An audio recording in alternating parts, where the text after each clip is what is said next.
Bassi, primeiro eu queria comentar que para a gente é uma honra falar com você. Você está aqui.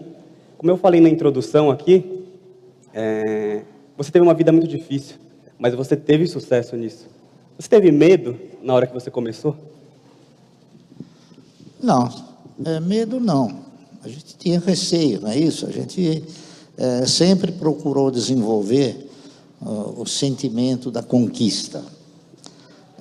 Você geralmente é testado para ver qual é a diretriz que você vai desenvolver na sua vida, não é isso? Muitos preferem as doações, né? Eu optei pela conquista, tá certo? E desde muito criança eu sempre tive esse espírito de conquistar. Primeiro conquistar valores, recursos para poder ajudar minha mãe, entendeu? Que é uma pessoa humilde, uma pessoa que veio como imigrante, não é isso? E esse foi o primeiro passo, né? Então, no primeiro passo a gente consegue ser assim vitorioso. Por que não interpretar que os próximos passos também venham a ser vitoriosos? É isso? E é o que eu faço até hoje. Eu sempre interpreto que os próximos passos que eu vou desenvolver e dar serão passos vitoriosos, tá certo? Eu costumo falar assim, que é difícil a gente sair da nossa zona de conforto, né? E acho que o primeiro passo, quando a gente dá o primeiro passo, não sei se a gente acaba se viciando e querer sempre ir além, subir um degrau, subir outro degrau. Foi mais ou menos isso, né? Não há dúvida nenhuma. Ninguém fica rico de repente, a não ser se conseguir acertar na loteria, não é isso? Na Mega Sena, que também não é fácil também. Que é bem difícil, né, na verdade? Então, é sempre uma trajetória. Você tem que construir e pavimentar o caminho que você vai perseguir, aquilo que você deseja alcançar, não é isso? Sempre procurando estabelecer metas. Essas metas é que vai fazendo com que você intensifique essa corrida para você chegar na sua meta final, que não existe. A meta final não existe. Não existe, né? A meta final é o caixão. Entendeu? Essa que é a verdade. Verdade. Você é conhecido por investir muito em ações. Você se lembra a primeira ação que você comprou? Olha, uma das primeiras ações, eu até vou fazer um breve relato. Desde 1969 que a gente procura desenvolver uma atividade no mercado de valores. Naquela ocasião, logo que se iniciou o pregão viva voz, lá no pátio do colégio, nós tínhamos uma quantidade muito pequena de ações, uma quantidade ínfima, né? Nós tínhamos algumas empresas do setor de energia elétrica, que era a Companhia Paulista de Força e Luz, a Light, a CESP, a Força e Luz Cataguases Leopoldina, tínhamos algumas empresas como Aços Vilares, Indústrias Vilares, Maná, enfim, tinha uma série de empresas que não existia um elenco de papéis, muito embora já existisse Banco do Brasil, Banco do Nordeste, Belgo Mineiro, enfim, uma série de papéis, não é isso? E naquela ocasião, ainda nós não havíamos interpretado que o mercado de valores ele poderia nos proporcionar uma renda mensal capaz de nos dar um padrão de vida que a gente sempre desejou. Por volta de 1972, 1973, antes disso, a gente comprava, vendia, tá entendendo? Tinha essa matriz de investimento. Comprava, tinha um lucro, vendia. Então, eu fui concluindo que esse não era o melhor procedimento. Então, em 1972, quando ainda existiam inúmeros fundos de previdência privada, tais como GBOX, Montefiore da Família Militar, Pereira Barreto, Providência, enfim, inúmeros fundos. Eu cheguei numa conclusão que comprar uma previdência privada talvez não pudesse ser o melhor procedimento. Então, o que eu fiz? Eu tentei montar um projeto, um programa que me proporcionasse, dentro da estratégia de uma previdência, ou seja, aplicar sistematicamente, não é isso? E tentar um resultado extraordinário, ou bom que fosse. Eu realizei um ensaio, peguei 10, foi um ensaio teórico, evidentemente, mas eu peguei 10 funcionários, fiz com que eles aplicassem aquilo que era do INSS durante 30 anos, e cheguei na conclusão que o pecúlio que eles chegaram, que eles chegariam a formatar, não dava para sustentar 2 anos. Isso ainda se agravou um pouco mais. Por quê? Porque eu interpretava que a Previdência nada mais era que uma provedora de recursos para fazer com que o indivíduo tivesse o mínimo para a sua sobrevivência. Aliado a esse problema negativo, que a Previdência não estava estruturada para prosseguir, além de 2 anos e meio naquela ocasião, eu verifiquei o seguinte: o cidadão que se aposentava como funcionário público, na verdade ele deixava de trabalhar como funcionário público, ele ia ganhar o mesmo salário que se ele estivesse trabalhando. Então, eu percebi uma coisa interessante: a Previdência, ela não ostentava só o caráter de provedora, ela ostentava também o caráter de empregadora, está correto? Então, eu me animei ainda mais a tentar fazer alguma coisa que pudesse ser diferente disso. Eu tentei alguns investimentos. Naquela época nós tínhamos letra de câmbio, enfim, e algumas aplicações. E eu cheguei numa conclusão interessante: quem é que tinha, ou quem reunia condições de se aposentar em caráter assim sustentado? Eram os proprietários de empresas, tá certo? Os donos, os controladores, assim como a estrutura Klabin, a estrutura Suzano, enfim, uma série deles, né? Então eu resolvi fazer o seguinte: eu me apaixonei pela tese de também ser como eles, só não querendo ser o dono, e ser um pequeno dono, certo? Fazer parte daquilo, né? Fazer parte daquilo, não cultuando a questão de eu ser um acionista minoritário, e sim um pequeno dono. Porque o acionista minoritário, ele corre até o risco de vender as ações, e o pequeno dono, se ele parafrasear o dono, ele não vende as ações. Então, eu comecei a constituir uma carteira, que eu chamei uma carteira que ia me proporcionar uma renda mensal compatível com as minhas aspirações futuras. E foi aí. Então, uma das primeiras, não me lembro agora, mas eu acho que foi a primeira empresa, a primeira ação que eu comprei foi de uma empresa chamada Anderson Clayton. Anderson Clayton. A Anderson Clayton era uma empresa de capital estrangeiro que produzia margarina, Claybon, uma série de produtos da área de alimentação. Foi o papel que mais me encantou. Tanto é fato que quando eu fiz um trabalho de 30 anos, o trabalho recaiu sobre a empresa Anderson Clayton. Eu realizei um trabalho procurando desenvolver um projeto onde o cidadão ia comprar 1.000 ações por mês até ele atingir um determinado parâmetro em 30 anos, né? Era um projeto ambicioso, eu também considerei isso. Mas, de qualquer maneira, alguém tinha que começar a fazer alguma coisa diferente, tá certo? E foi o que eu fiz. Eu levei esse trabalho, né, para um cidadão que era o vice-presidente da Anderson Clayton. O nome dele era Dr. Guilherme de Jesus Falavina.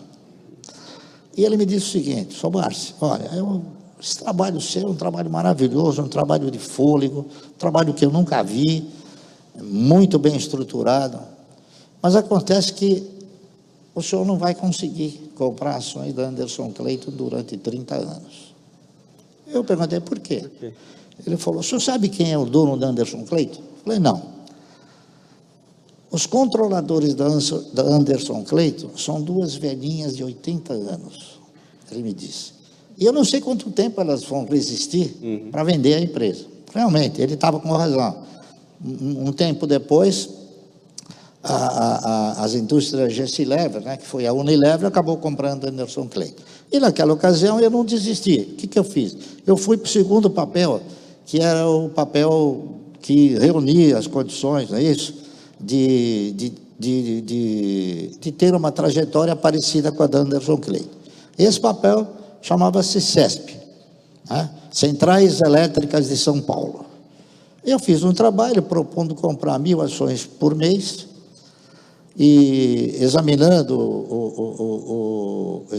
o estatuto da empresa, as benesses eventuais que a empresa proporcionava, que ela pagava dividendo semestral, dava uma bonificação de 10% todo ano, permitia que quem comprasse ações ordinárias uma vez por ano as convertesse para preferenciais, que as preferenciais custavam 50, 60 centavos, e as ordinárias custavam 15, 20 centavos, não é isso? Então, por si só, já havia um ganho bom aí. Então, eu fui comprando ações da CESP, e até que um belo dia, o nosso ex-governador, Paulo Maluf, ele resolveu desenvolver investimentos no sentido de prospectar petróleo. Então, ele ia criar uma empresa chamada Paulipetro. Paulipetro. Só que, por razões que eu desconheço, ele acabou enveredando para que essa prospecção de petróleo fosse feita pela CESP. Só que não podia, porque a CESP era uma empresa cujo objetivo social era produzir energia de uma matriz hídrica, não é isso? E ela não podia produzir outras energias, então ele trocou o nome da CESP de Centrais Elétricas de São Paulo por Companhia Energética de São Paulo. Aí sim. E as ações da CESP foram a 1,80, 1,90, e eu não resisti. Então eu acabei, já no primeiro movimento, né, interpretando que eu talvez pudesse modificar a minha aplicação das ações da CESP, porque o histórico da CESP não era custar 1,80, 1,90, está entendendo? O histórico dela era custar 40, 50 centavos. Aí eu passei para outras empresas, não é isso? Que proporcionavam dividendos bem superiores à CESP. Então, naquela época, era Banco Noroeste, Banco Real de Investimentos, o próprio Banco Real, o Banco Bandeirantes do Comércio, enfim, alguns papéis que pagavam dividendo mínimo, prioritário e obrigatório, e que custavam um preço barato, tá certo? Custavam um pouco. Valia a pena, né? Que valesse a pena dentro da minha visão estratégica. A visão que eu passei a respeitar foi o seguinte: quem aplica um valor numa renda garantida ou numa renda fixa, ele ganha em função de valor aplicado. Quando você aplica em ações, você muda essa essência. Você passa a ter a visão de que você vai receber em função de quantidade possuída. Então, se você tiver uma ação, você vai ganhar uma vez o dividendo. Se você tiver 100 ações, você ganha 100 vezes o dividendo. Se você tiver 1 milhão de ações, você vai ganhar 1 milhão de vezes o dividendo. Então, essa foi a estratégia que eu passei a desenvolver e que eu faço até hoje, tá certo? Então, eu acho que talvez eu contar uma história, não sei até que ponto isso daí vai ser benéfico para todos. Eu costumo dizer o seguinte: para que todos nós possamos aprender, é sempre melhor interagir. Então, cada um dos senhores, eventualmente, possam ter uma dúvida. E se nós interagirmos, escutando a pergunta de cada um, provavelmente a gente possa aprender mais do que eu relatando alguma coisa que eu não sei se vou conseguir atingir a todos. Tá bom? Então, eu proponho aos senhores o seguinte: façam as perguntas que quiserem, que, lamentavelmente, eu não sei como é que é o tempo aqui, mas esta interação faz com que o tempo nos proporcione ensinamentos muito úteis, ok? Para a gente Então, é uma honra, para mim, é uma honra de estar aqui. Imagina para todo mundo aqui ter a oportunidade de perguntar uma coisa para o Luiz Barsi. Vamos começar com uma pergunta pela internet? O pessoal aqui está perguntando bastante com relação a setores. Né? Tem um setor específico que você gosta mais? Tem um setor que você prefere? Ou você gosta de diversificar a carteira com mais setores? Não, eu sempre avalio uma coisa muito importante. O setor, para você poder produzir uma carteira de renda mensal, que o mercado apelidou de carteira previdenciária, é importante que você tenha o quê? Que você tenha uma visão longa. Então, o que eu priorizo é que a empresa esteja num setor que seja perene, tá certo? E, dentro dessa perenidade, que ela seja, evidentemente, sustentável. Não é isso? Ela tem que ter histórico do quê? Histórico de crescimento, histórico de resultado, histórico de faturamento, histórico de, enfim, históricos que efetivamente nos conduzam a manter a aplicação na ação, na empresa, evidentemente. Dentro dessa análise, assim, tem indicadores que você prefere analisar na empresa, ou você tem uma gama de indicadores que acaba analisando, mais pela saúde dela, pelos controladores da empresa? O que você prefere assim, para analisar? Para você avaliar e concluir a aquisição de uma ação, não precisa ser um sábio e nem um erudito, porque hoje nós temos muitas casas de análise, tudo isso, que já te proporcionam uma facilidade muito grande em você atingir os indicadores. Mas eu reputo como muito importante você adquirir ações que proporcionem um yield favorável dentro desse critério que eu falei. Empresa que tenha um caráter de perenidade na sua atividade e que seja sustentável, está correto? Os parâmetros são os mais variados possíveis. E não há dúvida nenhuma que nenhuma empresa é igual à outra, porque cada uma tem uma gestão, cada uma tem um histórico, cada uma tem uma base acionária, enfim.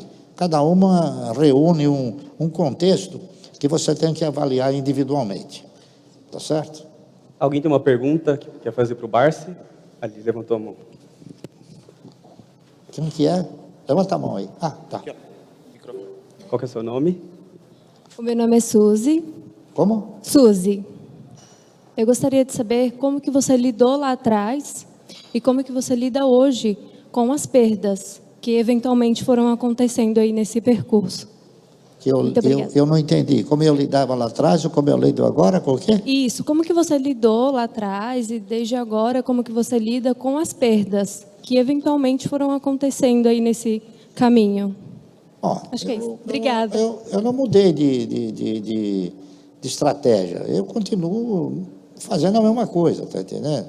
Eu avalio todos esses critérios, todos esses elementos que eventualmente se deparam para você evoluir, para você analisar, e compra ou não o papel. O que eu gostaria de sacramentar aqui é o seguinte: eu fui constituindo uma carteira de renda mensal. Essa carteira de renda mensal, eu absolutamente não abro mão de vender as ações. No entanto, eu aproveito oportunidades de mercado. Por quê? Porque essas oportunidades de mercado, elas proporcionam o quê? A possibilidade de eu alavancar os meus recursos e, em alavancando esses recursos, direcioná-los para que eu engrosse mais a carteira de renda mensal ou de previdência. Então, não houve nenhuma mudança, tá certo? O que mudaram foram as empresas, evidentemente, né? Tá ok? Vamos lá. Alguém quer fazer mais alguma pergunta? Tá todo mundo. Pô, que beleza. Qual é o seu nome? Boa tarde, é Alex de São José dos Campos. Prazer, Alex. Dentro da sua experiência no mercado financeiro, queria saber se pode compartilhar com a gente os maiores desafios e aprendizados até então. Olha, desafios, eles estão a todo momento. Cada dia que você vive é um desafio. Por si só, a vida é um desafio, não é isso? Mas, no segmento acionário, especialmente, a gente tem que considerar um ingrediente extremamente importante. Eu reputo o seguinte: o mercado de ações aqui no Brasil, ele ainda não é um mercado de risco. Eu o considero como um mercado de oportunidades. Então, eu vou, na razão direta dos acontecimentos, avaliando as oportunidades. Está correto?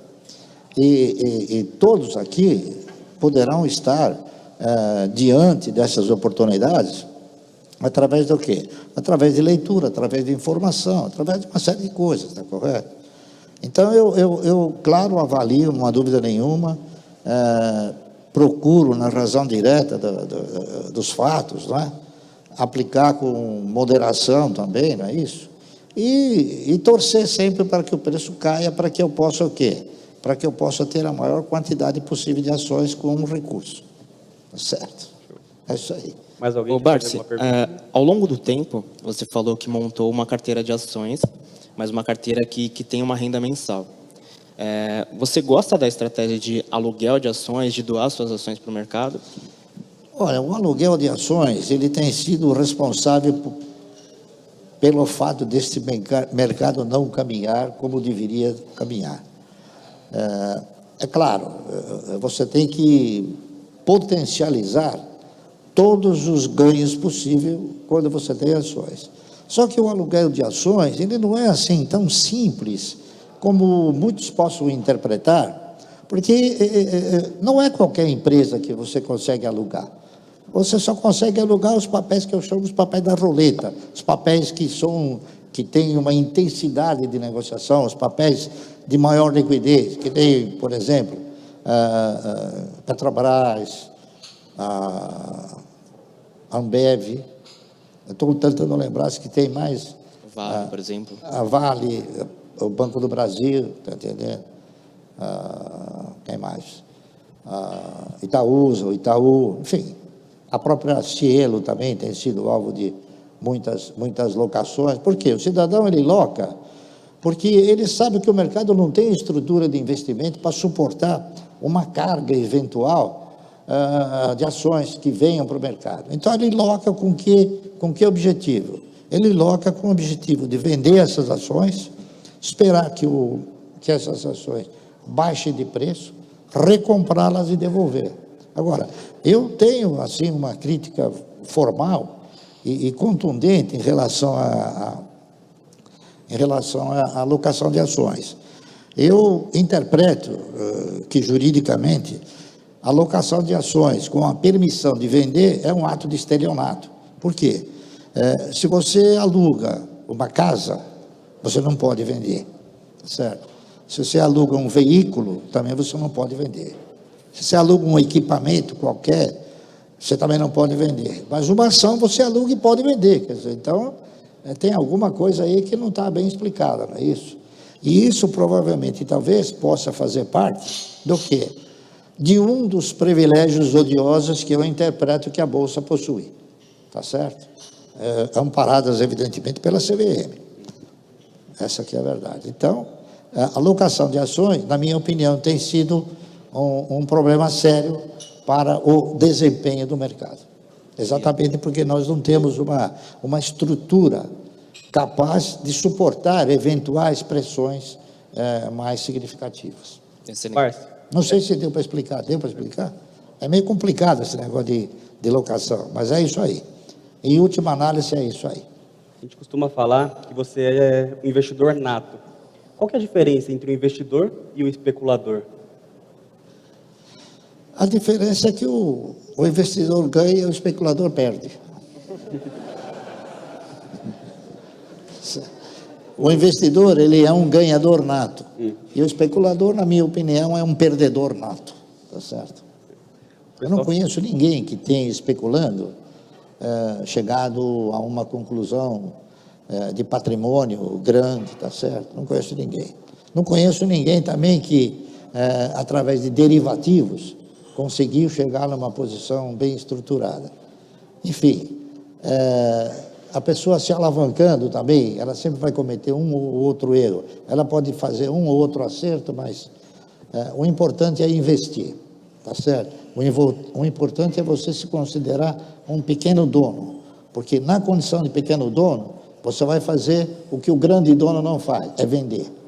Tá correto? O pessoal fez as perguntas aqui, eu vou fazer uma, só que eu vou falar um pouquinho baixo, para ninguém ouvir. Qual que é a próxima ação que você vai comprar? Que eu estou precisando trocar meu poçante. Olha, a gente está analisando uma série de ações. Há pouco tempo atrás, até tem alguém aqui, que era lá da GTI, que eu não me lembro onde ele está. Há pouco tempo atrás, a gente começou a estruturar aí uma pesquisa em cima das ações de uma empresa que eu não tinha absolutamente conhecimento da performance e da potencialidade dessa empresa, que não conhecia bem o setor de atividade, o setor de locação de veículos. Então, nós começamos a comprar ações de uma empresa chamada Locamérica, tá certo? Estava R$ 2,80, R$ 3,00, e eu comprei, e pelo fato de ter comprado, e pelo fato da empresa também de ter uma base acionária muito pequena, o presidente da empresa veio conversar comigo, querendo saber se eu ia comprar mais, se eu não ia comprar, o que eu ia fazer, qual era a minha disposição em relação a isso.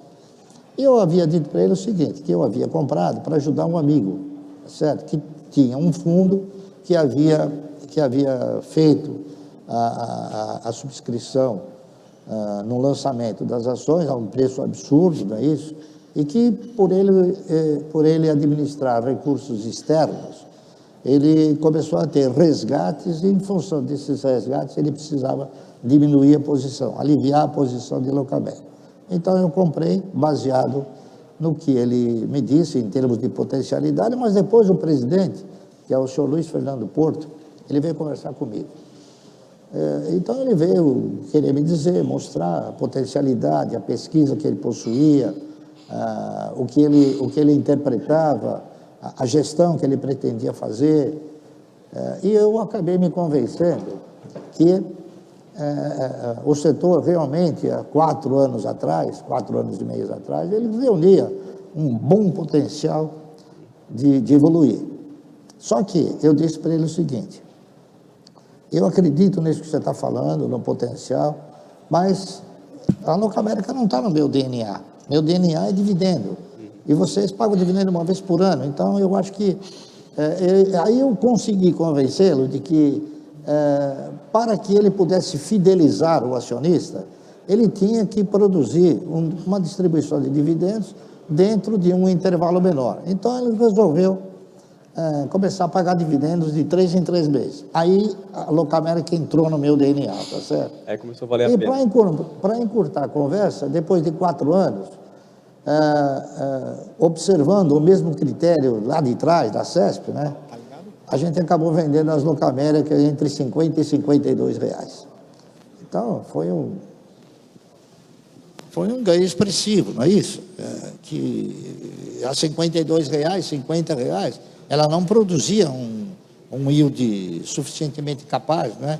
Então, o que eu fiz? Usei os recursos para alocá-los na minha carteira de previdência, que é a que mais me produz receitas. Tem alguma coisa que aconteceu? Tá certo? Alguma coisa que aconteceu que você achou que foi um marco? Talvez de investimento, ou talvez agora, só responder, emocional?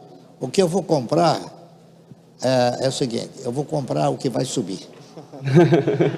Acho que já responde a pergunta que eu iria fazer.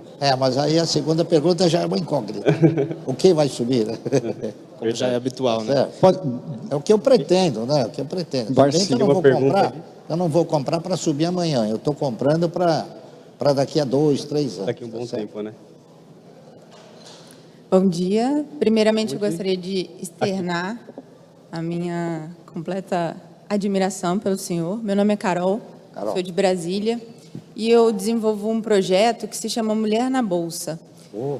Eu converso com mulheres a respeito disso, e o meu público, geralmente, é aquelas mulheres que estão tirando a gestão do seu dinheiro da figura masculina dentro de casa, seja marido, pai, irmão, e estão assumindo o controle, começando a entender e investir. Eu gostaria de saber qual conselho o senhor daria para quem está começando a investir na atualidade. O conselho é você aprimorar quanto mais e melhor os seus conhecimentos, não é isso? Eu vou até falar um negócio para vocês que é verdade isso que eu vou falar. Há não muito tempo atrás, veio um médico me visitar, falar comigo, que ele queria aplicar, etc. Então ele falou para mim: "Senhor Márcio, olha, é o seguinte, eu quero que o senhor me ensine aí, veja como é, que eu quero começar a aplicar." Eu falei: "Ótimo, eu vou ensinar o senhor. Só que antes, posso fazer uma pergunta?" Ele falou: "Pode, claro." Eu falei: "O senhor me ensina como se opera um coração em 15 minutos?" Ele falou: "É impossível." Eu falei: "Da minha parte também é impossível." Isso é uma questão de trajetória, não é isso? Agora, eu acho que hoje você detém, como eu disse aqui no início, você tem recursos muito mais assim, amplos, sofisticados até, para poder se ilustrar, entendeu? Há 20 anos passados, esses recursos não existiam. A gente tinha que tentar formular análises mais profundas. Um conselho que eu dou, e que nem todos podem realizar, é o seguinte: vá visitar a empresa que você aplicou, porque a dimensão que você vai absorver é muito diferente daquela que você vai ler, tá certo? A gente já conseguiu, através dessa visualização física, não é isso, interpretar que determinados preços estavam subavaliados sob todos os aspectos. Então, eu acho o seguinte: estudar, ler bastante, se informar o máximo possível, não é isso? E procurar ir visitar a empresa, participar de eventos que a empresa realize, porque todas as empresas de capital aberto, pelo menos quase todas, pelo menos uma vez por ano, elas realizam uma aproximação com os investidores, com os analistas, com os acionistas, e essa é uma ótima ocasião para você poder perguntar. Eu acho que uma das coisas mais importantes, e é o que eu mais faço, é perguntar, tá certo? Para poder aprender, ok? Márcio, Samuel, obrigado pela oportunidade, é um prazer para a gente. Fiquei muito feliz, que eu sempre dou esse conselho para os nossos alunos, de buscar informação e procurar não especular. E eu vi que aqui teve uma pergunta importante para saber essa coisa do risco, né? Porque todo mundo fica preocupado em perder. E daí a Marina quer fazer uma pergunta que está muito ligada, talvez, ao que a maioria quer ouvir. Ei, boa tarde. Então, eu tenho, na verdade, duas perguntas curtas. Primeiro, eu queria saber se o senhor usa stop loss quando faz a entrada. E a segunda pergunta, eu gostaria de saber se o senhor tem objetivo por tempo ou pelo valor do papel. A primeira pergunta, Barsi, foi sobre a questão do stop loss, né? Se você utiliza e como é que você faz. O que é stop loss? É quando você quer parar a perda. Você já está perdendo e você determina um gatilho para dar aquele pausa, né? Que é stop loss. Bom, eu geralmente não faço isso, porque dificilmente eu compro um papel que tá perdendo, tá entendendo? É raro, né? Mas já aconteceu, já aconteceu, certo? A galera gostou.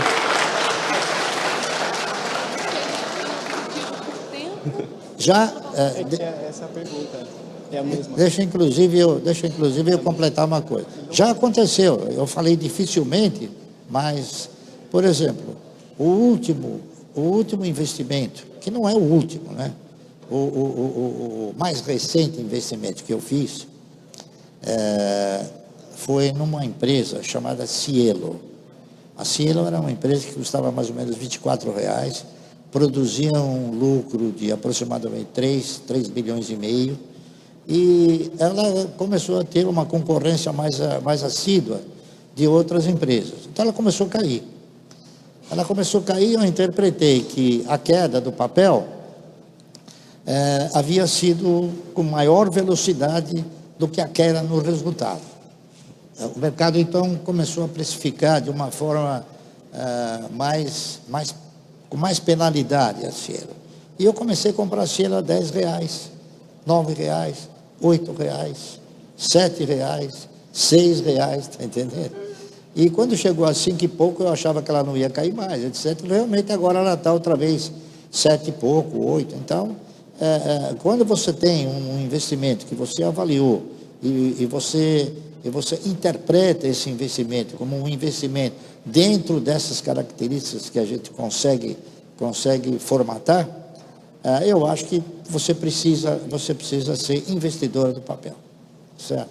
Obrigado, Barsi.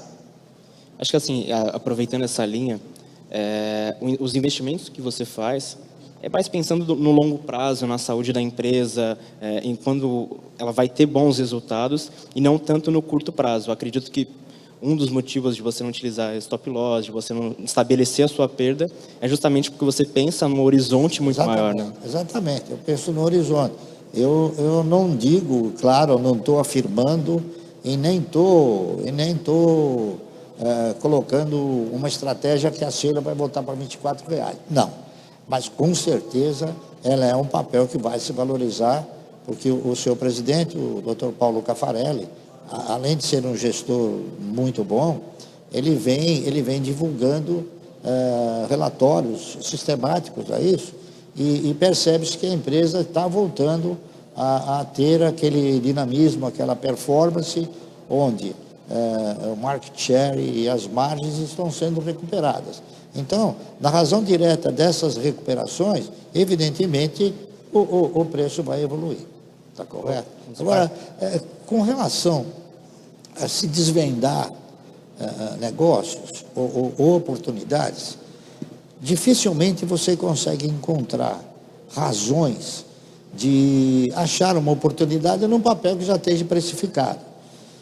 A gente vai procurar, evidentemente, tentar, de alguma maneira, direcionar os estudos para aquelas ações de empresas que estejam subavaliadas, não é isso? Então, eu vou dar um exemplo aqui, 2 exemplos. A Eternit é uma delas, tá certo? Que está subavaliada. Então, você precisa pesquisar bem por que a empresa chegou naquela ocasião, se ela tem condições de se recuperar, se não tem condições de recuperar. Enfim, são projeções que você vai avaliando e desenvolvendo. Uma outra empresa que recentemente a gente avaliou, custava centavos, que era a Paranapanema, inclusive nós fomos visitá-la, não é? É uma empresa que produz vergalhões, produz fios de cobre, chapas de cobre, não é isso? Custava centavos. E a gente chegou numa conclusão que, pelo projeto que ela havia se proposto a desenvolver, ela reunia ótimas condições e reúne ótimas condições de se recuperar, está correto? Então é uma questão de tempo. Hoje ela está custando 20 e poucos reais, mas na relação de preço, considerando o grupamento que houve, ela custa 1,75, tá certo? Então é um papel que eu acho que tem aí uma perspectiva boa. Eu andei comprei, estou aguardando provavelmente a última etapa do projeto, que seria o quê?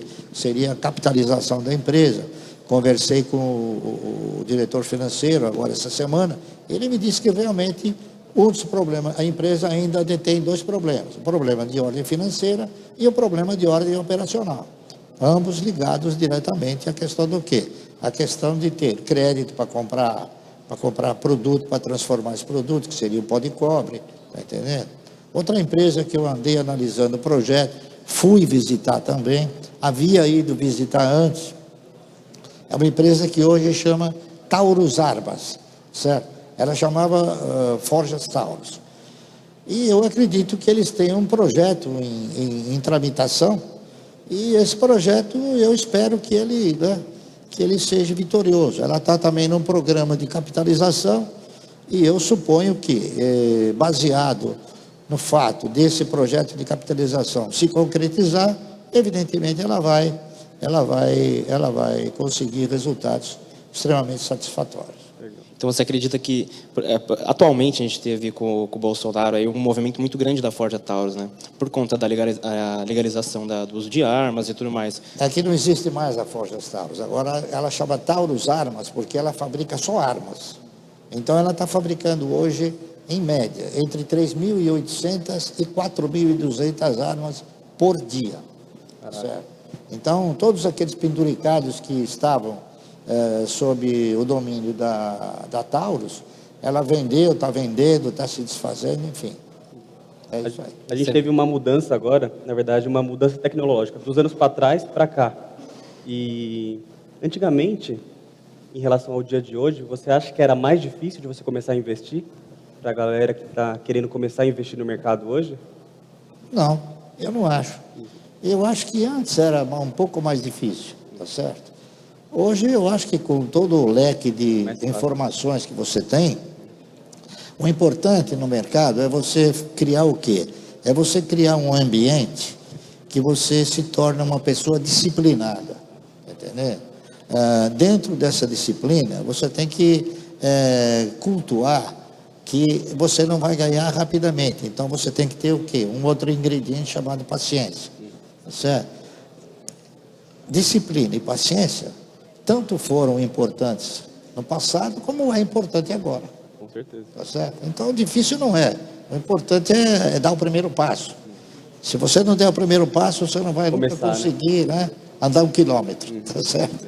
A gente tem uma pergunta aqui da Vamos lá.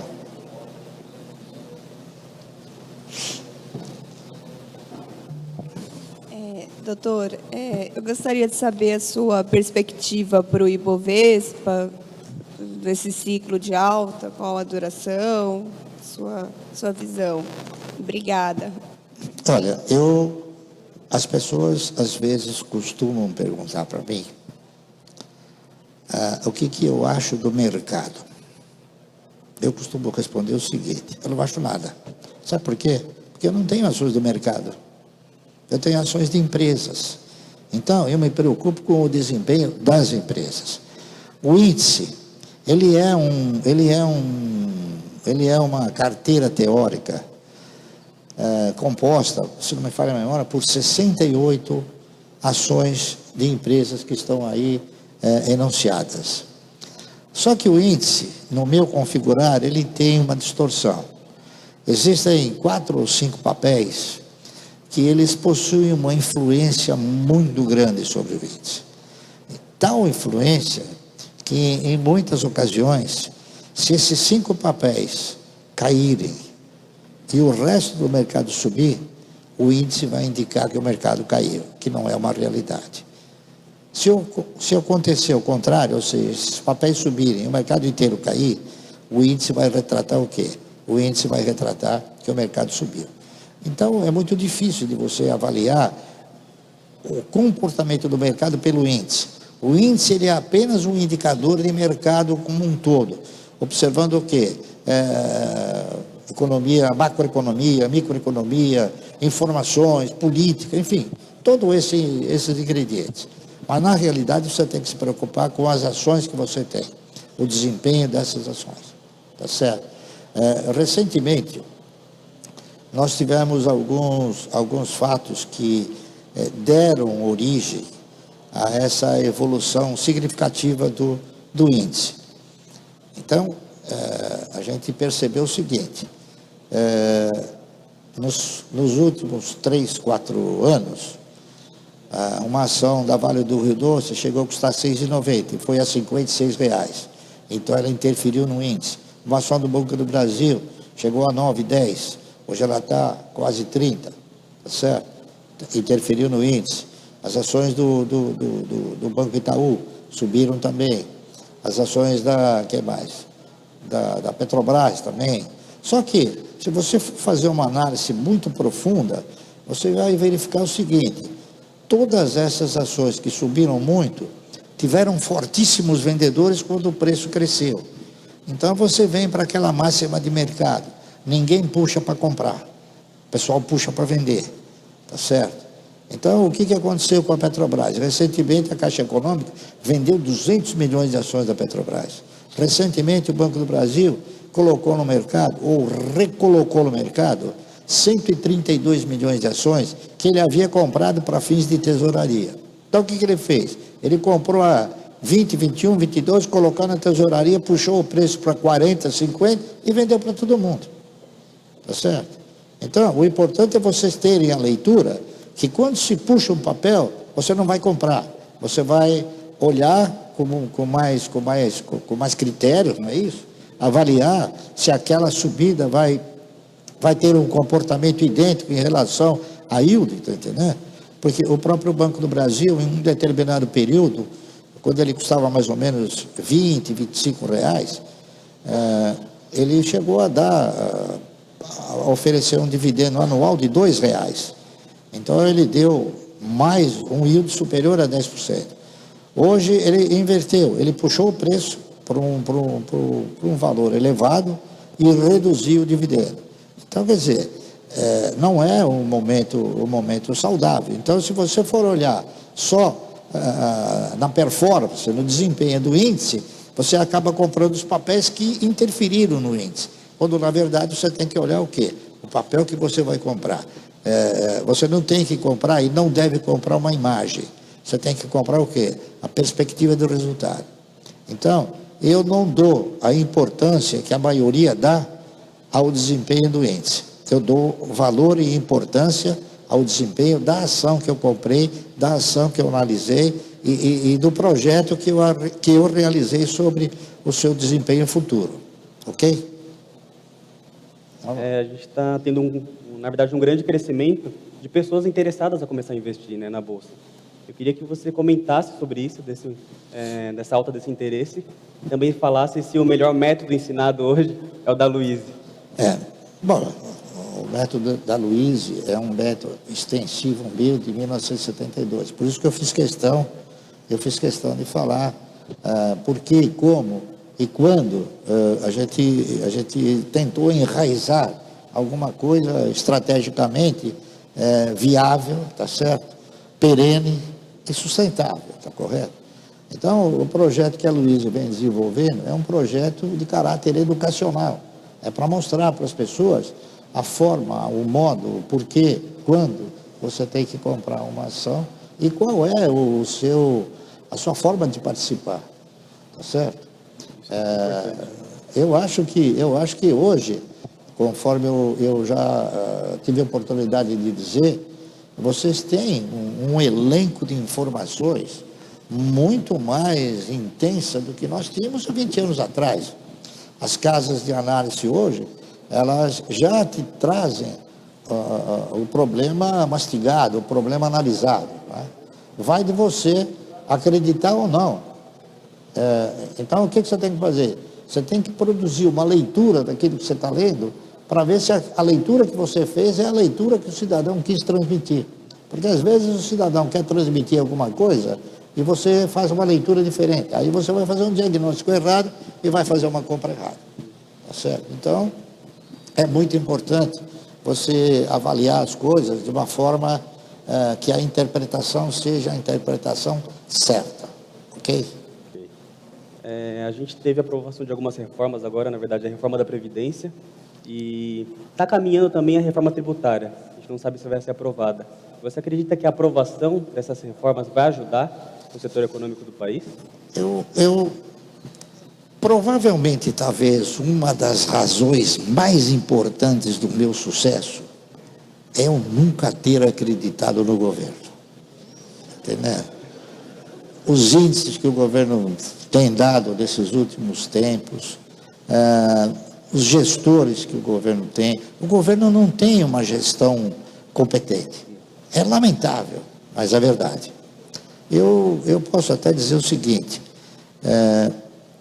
lá nos idos de 1972, quando eu formatei esse meu programa, né, que ações garantem o futuro, na época, o ministro da Fazenda detinha um poder extraordinário, tá certo? Em poder transformar e modificar as coisas.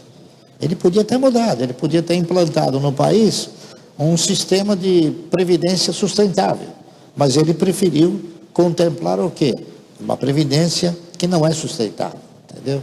Então, é por isso que o governo não acreditou na gente, a gente também não acredita no governo, tá certo? É isso aí. Aproveitando esse gancho sobre o governo, o que você acha dos papéis do governo, né? Os papéis Petrobras, que estão mais envolvidas com essas Estatal. questões políticas, os estatais, por exemplo. Todos eles, sem exceção, durante o governo petista, não é isso?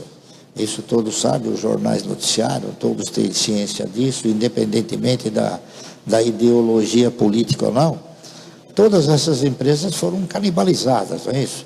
Vocês percebem o que aconteceu com a Petrobras, que só não quebrou por intervenção estatal, a própria Paranapanema, que tinha influência estatal e hoje já é uma empresa de controle particular, né, da iniciativa privada. O próprio Banco do Brasil, ele passou a oferecer dividendos insignificantes desses últimos 3, 4 anos, porque ele teve que fazer provisões homéricas, não é isso? Nós tivemos órgãos estatais, que nem o fundo de pensão do Correio, né? Eles compraram títulos, bônus perpétuos da Venezuela, quer dizer, nunca vai receber, tá entendendo? Então, todos esses investimentos que foram feitos de uma forma inconsequente, refletiu muito nesses 3, 4 anos seguidos, né? Eu espero que os governos que nós temos agora, que eles não repitam as mesmas falhas, né? O Banco do Brasil emprestou para uma tal de uma empresa de marinha, esqueci o nome, como é que chama, acho que 7 Brasil, 10, 12 bilhões de reais. O Fundo de Garantia também emprestou. Enfim, os empréstimos que foram direcionados foram empréstimos que, lamentavelmente, ninguém vai pagar. Então, isso foram provisionados. Este provisionamento acabou resultando na redução do resultado dessas empresas, e eu espero que daqui para frente nós não tenhamos mais tantos investimentos assim malucos, né, e inconsequentes como nós já tivemos. Essa é a esperança minha. Alguém tem uma pergunta, queira fazer para o Barça? Aqui. Vamos lá.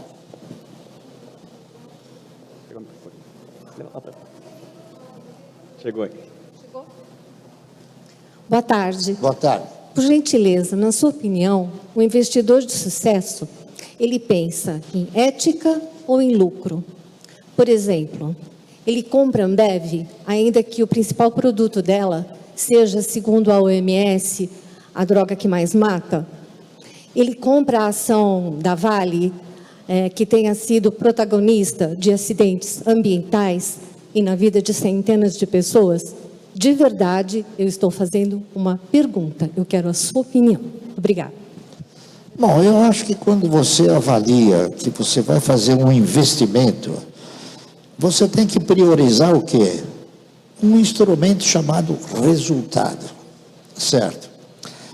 Nós tivemos inúmeras empresas no mercado, né, que muitas pessoas não investiam por uma questão de critério, porque eram pessoas ligadas à ecologia, tá entendendo?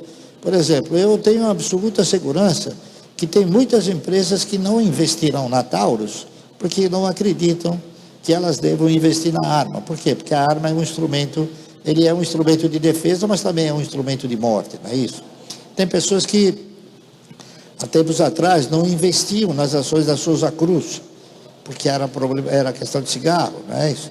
Tem pessoas que não investem na Ambev, antiga Brahma, antiga Antártica. Por quê? Porque era empresa de bebida alcoólica, não é isso? Isso vai de cada um. Eu não digo que tenha que estar no instinto, mas tenha que estar no objetivo, não é isso? Se você for com o objetivo de resultado, você tem que aplicar naquilo que vai te produzir o resultado, tá certo? A questão ecológica, a questão ambiental, enfim, ela tem que ser deixada para trás. Na minha opinião. Agora, na sua pode ser diferente, tá ok? Ô, Barça, para a gente finalizar, todo mundo... O que queria perguntar lá? Mais um. Ó, vamos fazer o seguinte, o ruim dessas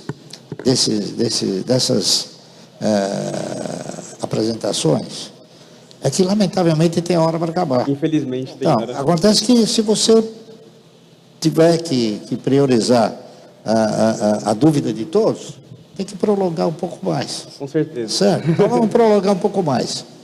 Vamos lá. Muito bom. Vamos lá. Olá, boa tarde. Meu nome é Gustavo e eu tenho duas perguntas para o senhor. Vamos lá. Alguns anos atrás, o setor de aviação sempre esteve em alta, porém os investidores sempre diziam que era um setor que não era bom para investimento. E a primeira pergunta é se o senhor concordou a esses tempos atrás, se ainda concorda com esse setor. E agora os setores que estão mais em evidência são o setor de tecnologia e dos bancos digitais. E o que o senhor tem a falar também sobre esses setores? Obrigado. Olha, eu acho o seguinte, eu acho que setores novos, eles são setores que constituem uma certa atração.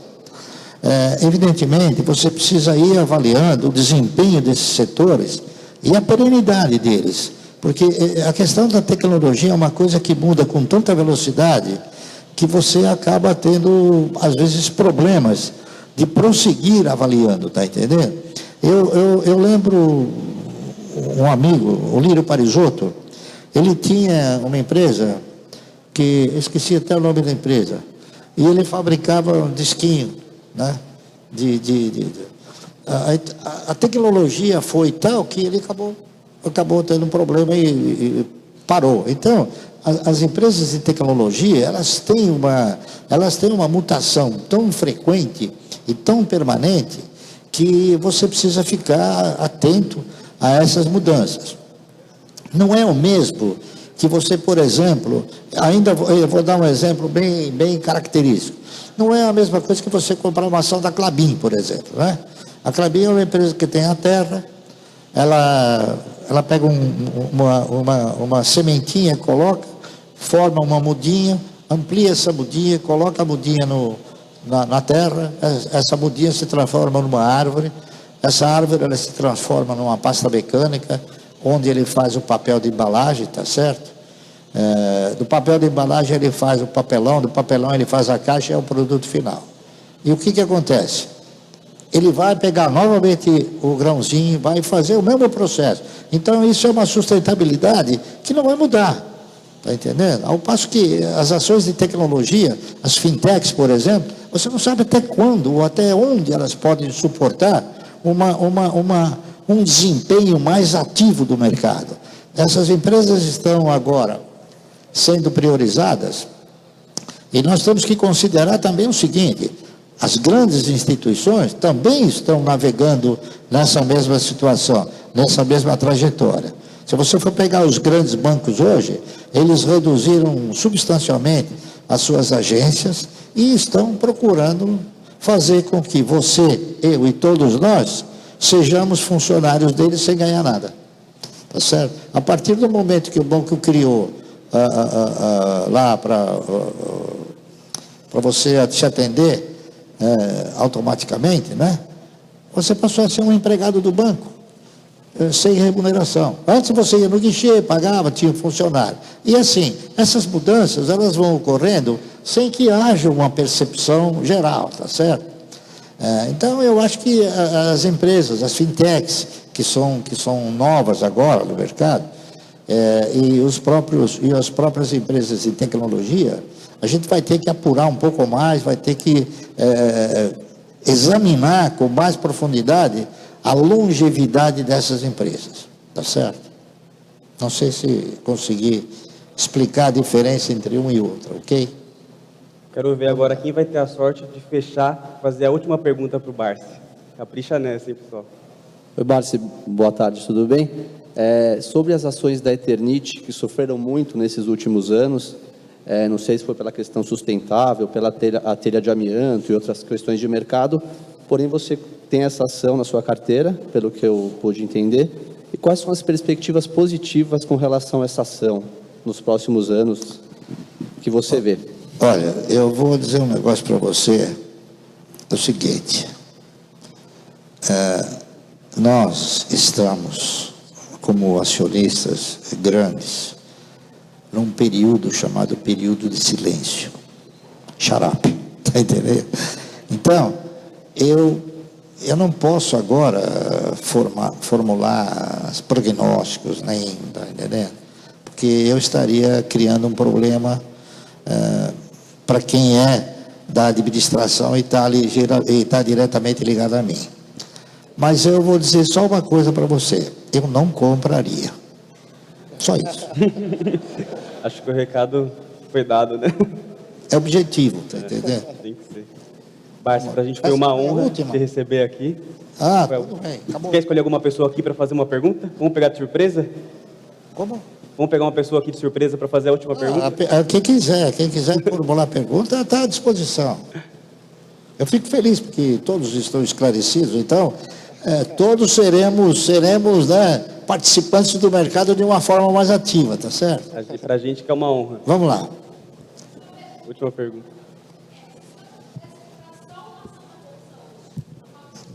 Não entendi.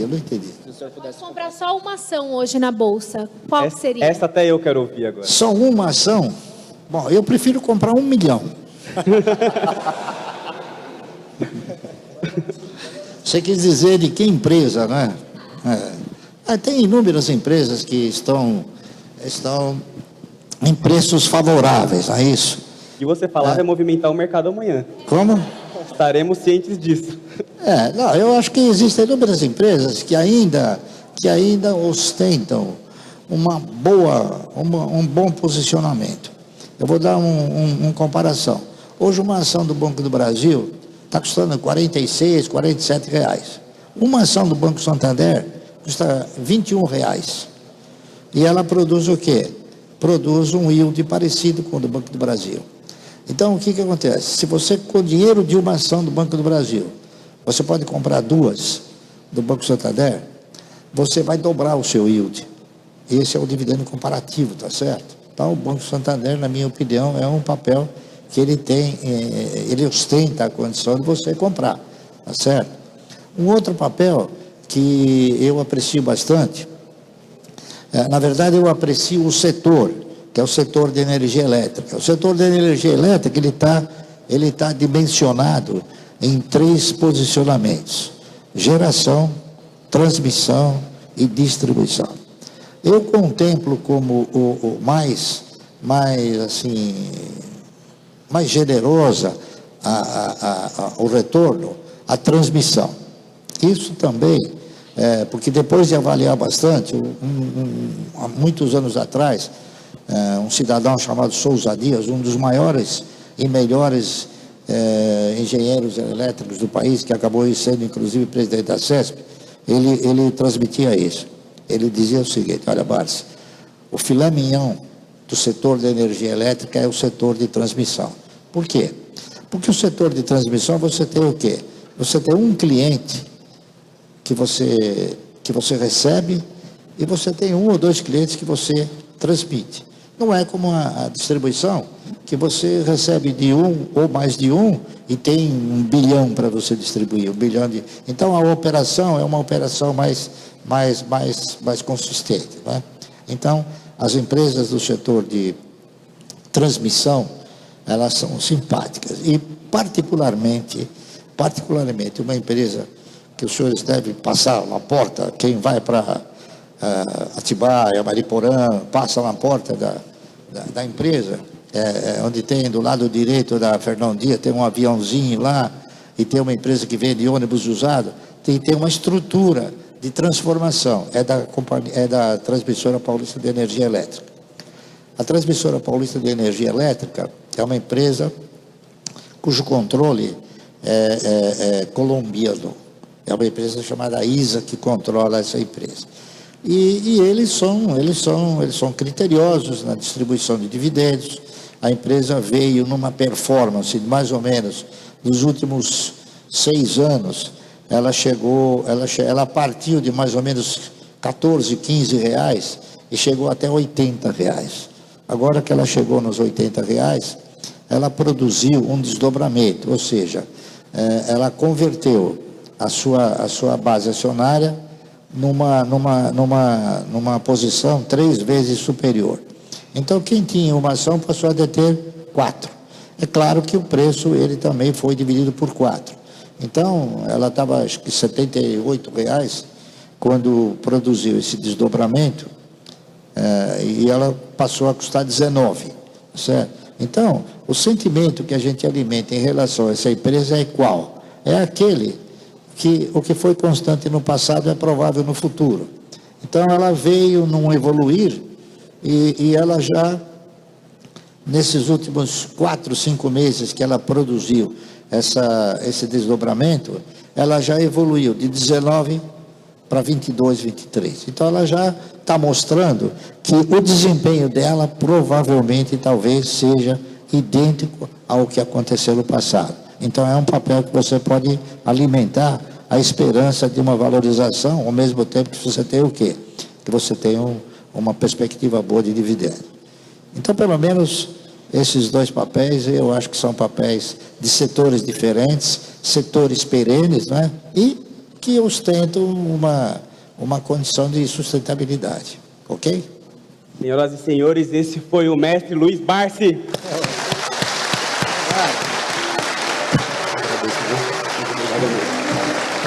Uma honra.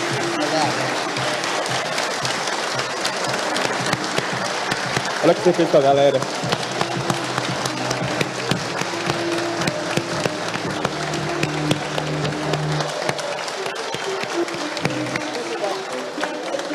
Essa eu vou botar num quadro lá em casa.